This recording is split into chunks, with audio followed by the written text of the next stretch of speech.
Halo semuanya, apa kabar? Kembali bersama saya di Lungkomas. Teman-teman Lungkomas, kali ini saya akan menjawab pertanyaannya dari Mas Yusril.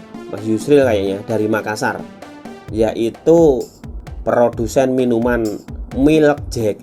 Milk jelly. Ya itulah minuman berbagai macam ya, ada rasa, ada susu, ada kopi susu, ada apa kayak seperti itu.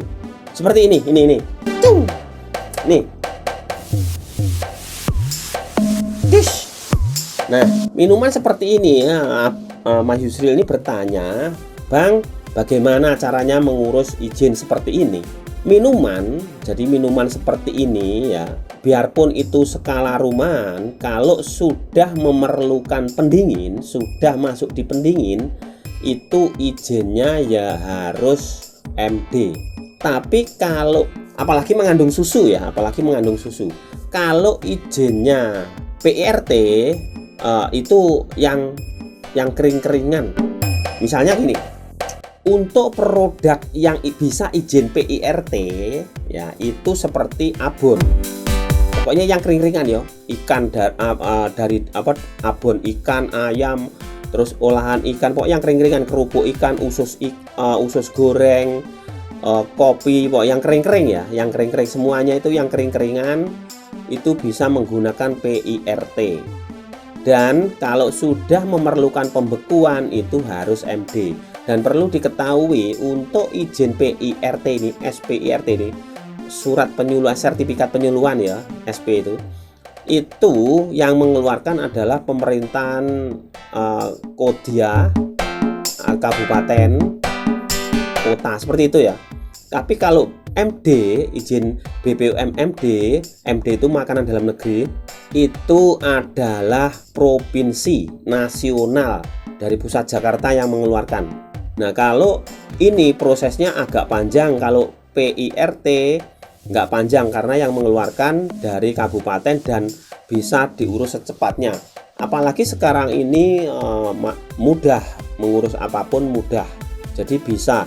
Jadi ini himbauan saya kepada teman-teman ya, khususnya Mas Yusril, kalau punya produk, kalau bisa segera urus izin edarnya supaya aman di hari berikutnya. Nanti kalau nggak ada izin edarnya, udah kemasan, memerlukan pendingin, terus nanti di sana misalnya di mana-mana sudah laku, produk laku keras, kemudian ada sidak dari BPOM atau dari Dinas Kesehatan, kena cut, ditutup sementara, nggak bisa produksi, malah rugi kan. Nah, mendingan kalau sudah ada produk, udah jalan, cari itu lebih aman. Nah, jadi contoh-contoh seperti ini bisa PIRT. Ini kering, ini adalah jahe merah kering serbuk ya, terus ini kunyit, terus ini temulawak. Ini jamu-jamu ini cuma kering, bisa PIRT seperti itu.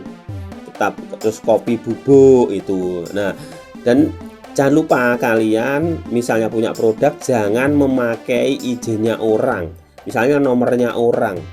Bisa-bisa nanti kalau ada sidak kalian kena pasal penipuan atau pemalsuan. Penipuan maksudnya penipuan kepada konsumen, pemalsuan produk, itu akhirnya nanti. Lebih baik jual polosan saja, nggak merek. Kayak susu deli itu banyak, nggak usah pakai merek, langsung jual titip-titip kan banyak. Itu memerlukan pendinginan paling seminggu. Mendingan seperti itu nggak masalah. Tapi kalau sudah berlabel itu harus diizinkan itu ya. Ini khususnya Mas Yusril, semoga jawaban saya tadi di WhatsApp ataupun di sini bisa Mas Yusrilnya bisa mengerti. Dan ini juga untuk teman-teman semuanya pengusaha yang belum mempunyai izin, segera urus izin ya. Ini untuk kebaikan kalian semuanya. Itu ya, semoga bisa mengerti ya. Ingat ya, PIRT yang mengeluarkan kota, Dinas Kesehatan Kota, Kabupaten, Kodia. Kalau BPOM nasional, provinsi nasional.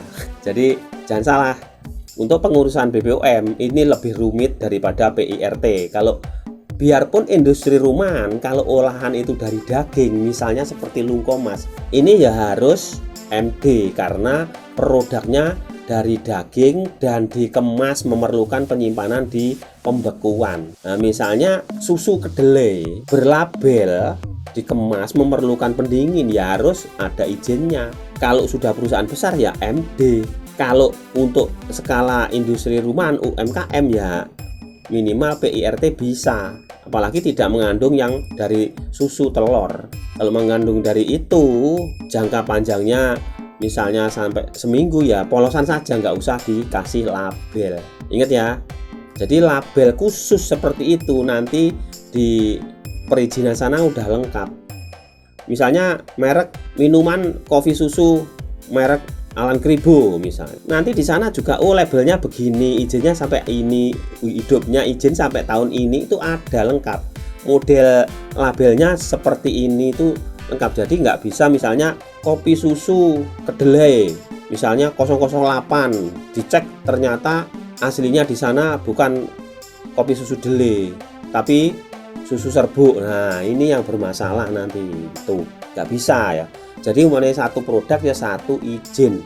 Kalau PIRT itu itu maksudnya itu lebih enak, lebih ringan, lebih mudah, biayanya juga lebih mudah, tidak berbelit-belit. Maksudnya tidak berbelit itu begini, untuk tempat produksi yang penting menjalur, maksudnya menjalur tidak memerlukan ruangan yang harus sekian are. Untuk produksi ya harus sekian are, nggak usah.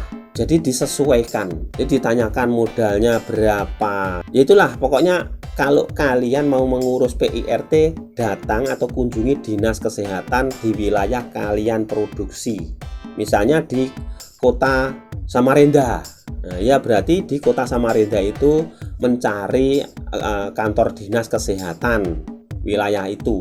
Misalnya di Makassar, ya cari aja di kota Makassar di mana kantor dinas kesehatan. Di sana masuk, permisi, sopan, tanya baik-baik, konsultasi gratis.